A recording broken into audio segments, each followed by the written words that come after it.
Role of law, کیونکہ role of law بھی لوگوں کو اسٹیٹ کے ساتھ جوڑ دیتا ہے.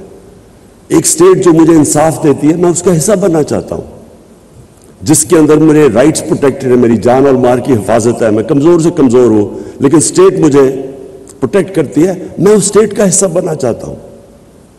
تو اگر آپ یہ دیکھیں ہندوستان کی تاریخ تو اوپر سے کانکررز آتے تھے نارتھ سے، ایک دفعہ وان سے اور قبائلی علاقے سے سیدھا دلی تک پہنچتے تھے. ریزسٹنس کوئی نہیں ہوتی تھی، ہونے نہ ہونے کے برابر تھی. کیوں نہیں لوگ ریزسٹ کرتے تھے؟ کیونکہ لوگوں کا سٹیک ہی نہیں تھا سسٹم میں. فیوڈل سسٹم تھا، اوپر جو بیٹھا ہوا تھا اس کو کوئی جو وہ چاہے کر سکتا تھا، نچلے والوں کے رائٹس ہی کوئی نہیں تھے. تو جو اوپر بیٹھا ہوتا تھا وہ اگر ریپلیس کر دو تو ان کو فرق نہیں پڑتا تھا، دوسرے جو مرضی آ کے اوپر بیٹھ جائے. سو جو نیچے لوگ تھے جب آپ ان کا سٹیک ہی نہیں تھا تو وہ سارے کوئی ریزسٹ نہیں کرتا تھا.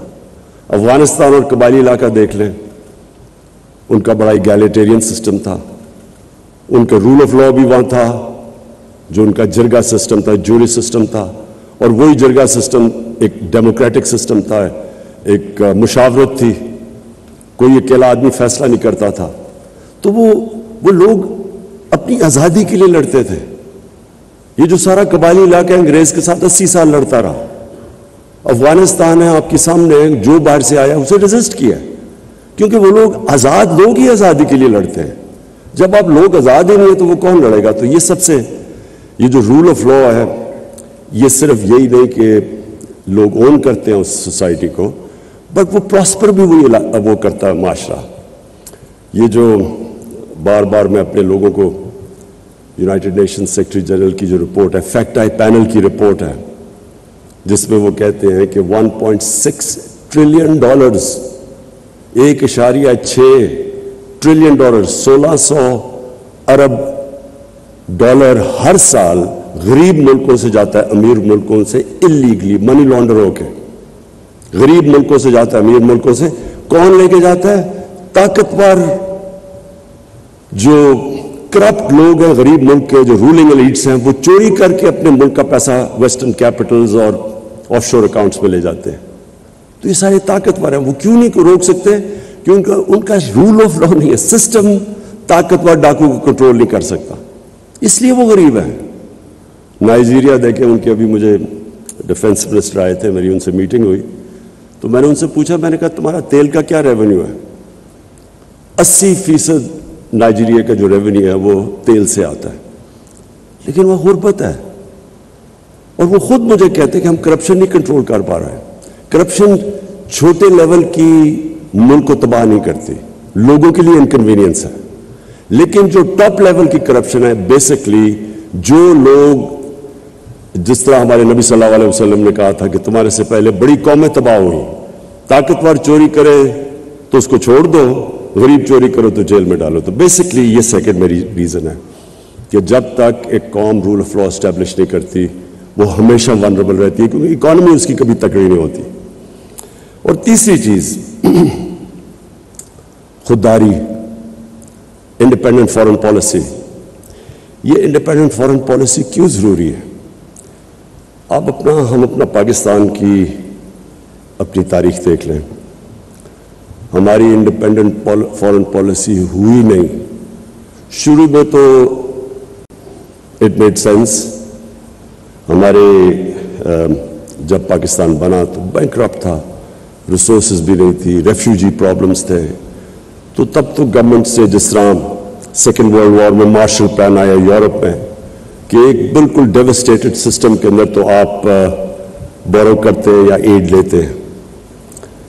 لیکن جو ہماری ڈپینڈنسی ہو گئی اس کے اوپر، یہ سب سے بڑا نقصان ہوا ہے پاکستان کو. اگر مجھے کوئی کہنا کہ ایک آپ وجہ بتا دے اس کے علاوہ رول آف لا اور انکلوسو گروتھ نہ ہونے کی وجہ سے، اگر مجھے آپ کہنا ایک اور وجہ ہے کہ ہمارا ملک کیوں نہیں اپنے پوٹینشیل پہ پہنچ سکا. 60s میں پاکستان سارے ایشیا میں مثال دی جاتی تھی ایز اے ڈیولپمنٹ ماڈل، تو کیوں نہیں ہوا؟ اس کی وجہ یہ تھی کہ ہمارے میں ڈپینڈنسی سنڈروم آ گیا. ہم نے اپنے اندر جو انسان کے اندر اللہ نے طاقت دی ہے وہ ہم نے کبھی ڈسکور کرنے کی کوشش نہیں کی۔ ایک انسان اپنی پوٹینشیل پہ تب پہنچتا ہے جب وہ ریزسٹنس کے سامنے کھڑا ہوتا ہے، جب وہ انسان پش کرتا ہے اپنے آپ کو، اس کے اندر سے اللہ کا اتنا جو پوٹینشیل دیا وہ نکلتا ہے۔ جس طرح ایک اللہ نے انسان کو بنایا ہے ایسا ہے کہ اگر وہ بازو کو ریزسٹ کرے گا، ویٹس اٹھائے گا، بازو تکڑا ہو جائے گا، بازو کو استعمال نہ کرے وہ سوکھ جائے گا۔ وہی انسان کا جو اصل پاور ہاؤس ہے، اس کا مائنڈ، جتنا وہ ریزسٹ کرتا اتنی وہ اپنے اندر ڈسکور کرتا اللہ نے کیا صلاحیتیں دی ہے۔ قوم کا بھی یہی ہے، قوم کے اندر جب یہی شروع میں آ جائے کہ جی اگر ہمیں ایڈ نہیں ملے گی تو ہم چلیں گے نہیں، تو پہلے معافی سے شروع کریں، وہ قوم نہیں کبھی بنی۔ قوم بنتی ہے جب ایک independent foreign policy, meaning foreign policy جو قوم کے مفادات کو پرائرٹی دیتی ہے، پھر آگے چیزیں آگے جاتی ہے اس کے۔ تو اب دیکھ لیں، کبھی ہم نے ایویلیویٹ نہیں کیا کہ ہم نے جب افغان جہاد میں شرکت کی تو اس سے ہم نے کیا کھویا کیا پایا، اس کی کبھی انڈیپینڈنٹ انالیسز نہیں ہوئی کہ ہم نے اپنی بالکل افغانستان کے لوگوں کی مدد کی، فورن آکوپیشن تھی، ان سے ظلم ہوا، ہم نے شرکت کی، لیکن کبھی ہم نے یہ نہیں ایویلیویٹ کیا کہ کیا ہم نے شرکت اس لیے کی کہ ہم افغانستان کے لوگوں کی مدد کرنا چاہتے تھے، یا ہم نے شرکت کی ڈالرز کی وجہ سے اور ایڈ کی وجہ سے۔ اس کی ہم نے صحیح معنی میں ایویلیویشن نہیں کی، کبھی ڈسکشن نہیں ہوئی۔ اور اگر آپ اس کی ڈسکشن کریں گے تو جو ہمیں ڈالرز ملے، میں آپ کو جب آپ اس کی ایویلیویشن کریں گے اس سے بہت زیادہ نقصان ہم نے اٹھایا۔ 5 ملین ریفیوجیز تھے پاکستان میں، پہلی دفعہ سیکٹیرین ملیٹنسی شروع ہو گئی پاکستان میں، اس کا اپنا جو ہمارے رول آف لا پہ امپیکٹ پڑا اور جو انویسٹمنٹ کی انوائرمنٹ کے اوپر امپیکٹ پڑا، وہ کوئی کسی نے نہیں اسیس کیا۔ پھر کلیشنکوفز، ڈرگز آ گئی مارکیٹ میں، بلیک کا پیسہ آ گیا، اس کا کیا امپیکٹ پڑا مارکیٹ پہ، کرپشن کیسے بڑھی۔ پھر جب ہم نے 9/11 کے بعد پھر سے ہم نے شرکت کی تو اس کا کیا امپیکٹ ہوا، کبھی کسی نے، میں نے کبھی کوئی انالیسز پاکستان میں نہیں سنی۔ اور کیوں اس کی وجہ تھی؟ کیونکہ جو ہماری ایلیٹ تھی اس نے شرکت کی اس میں، وہ تب بھی کی 80s میں، اپوزٹ چیزیں تھیں۔ 80s میں ہم کہہ رہے ہیں کہ جی ہم فورن آکوپیشن کے خلاف ہیں، 2000 کے بعد ہم کر رہے ہیں کہ نہیں جی اب فورن آکوپیشن کے بعد جو ریزسٹنس ہے وہ ٹیررزم ہے۔ یعنی ایک 180 ڈگری ٹرن کیا ایک ملک نے، اپنی پرنسپلز کو وائلیٹ کیا، اور اس کا جو پھر ہمیں نقصان ہوا، میں نے کبھی یہ نہیں دیکھا کوئی ایویلیویٹ کرے کہ پاکستان کو اس کا کیا فائدہ ہوا، کیا نقصان ہوا۔ جو ڈیوسٹیشن ہوئی پاکستان میں، جو ہمارا برانڈنگ ہوئی، مجھے یاد ہے آرٹیکل نکلا، the most dangerous place in the world، the most dangerous place in the world، اس ملک میں کیا اکنامکس ہوگی، کیا انویسٹمنٹ ہوگی۔ اس ٹائم پہ آپ ذرا دیکھیں، سب ہمارے سے آگے نکل گئے، انڈیا، بنگلہ دیش، ویتنام، کمبوڈیا، جن کے ہم قریب تھے، سارے آگے نکل گئے پاکستان سے۔ کوئی ایویلیویٹ ہی نہیں کر سکتا کہ ہم نے اس جنگ کی کیا ہمارا ضرورت تھی۔ اور ہر جگہ اگر آپ باٹم میں جائیں گے تو ہم نے ایڈ کے پیچھے فیصلہ کیا، ہم نے فیصلہ یہ نہیں کیا کہ ہمارے لوگوں کی بہتری کیا ہے۔ ہمیں ایک کسی اور ملک کے مفادات کے لیے ہم نے اپنے ملک کو قربان کیا، اور پھر ایویلیویشن بھی نہیں کبھی کی۔ تو اس لیے میں یہ بلیو کرتا ہوں کہ جس ملک کی انڈیپینڈنٹ فارن پالیسی نہیں ہے وہ کبھی اپنے لوگوں کے مفادات کی حفاظت نہیں کر سکتا، جو اپنے لوگوں کے انٹرسٹ ہے وہ کبھی نہیں ان کو ڈیفینڈ کر سکتا، اور پھر نہ ہی اس کی دنیا میں رسپیکٹ ہوتی ہے۔ ہم نے پوری کوشش کی اپنے 3.5 سال میں کہ پاکستان کی فارن پالیسی آزاد ہو، بلاک پالیٹکس سے ہم بچیں، ہم برانڈ نہ ہو کہ ہم اس بلاک میں یا دوسرے بلاک میں، ہم صرف فیصلہ کریں کہ پاکستان کے 22 کروڑ لوگوں کے فائدے میں کیا چیز ہے، ہماری پالیسی صرف اس سے کرافٹ ہو، یہ نہ ہو کہ جو ہمیں ادھر سے حکم ملے تو ہم ادھر چلے جائیں۔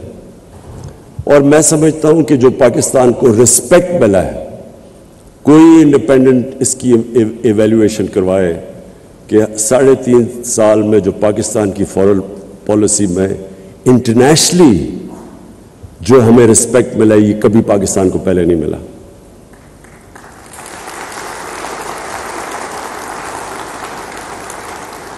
ہمیں بڑا ناراض ہو کے ایک ہمارے بڑے طاقتور ملک کہا جی آپ رشیا کیوں چلے گئے؟ ایک ملک کو کہہ رہے ہیں کہ آپ نے رشیا کا دورہ کیوں کیا ہے، اور غصے ہو گئے ہیں. ہندوستان جو ان کا ایلائی ہے کوڈ کے اندر، ان کا ایلائی ہے، اس کی پوری مدد کر رہے ہیں. وہ نہ تو صرف ہندوستان وہ روس سے نیوٹرل ہے، وہ ان سے تیل امپورٹ کر رہے ہیں جب ان کے اوپر کوشش کر رہے ہیں سینکشنز لگانے کی کہ رشیا کو پریشرائز کریں. اور میں آج بیان پڑھ رہا ہوں برطانیہ کی فارن سیکرٹری کا کہ جی ہم ہندوستان کو نہیں کہہ سکتے ان کی انڈیپینڈنٹ فارن پالیسی ہے، اٹس این انڈیپینڈنٹ کنٹری. تو ہم کیا ہیں؟ ہمیں تو صرف آپ وہاں کیوں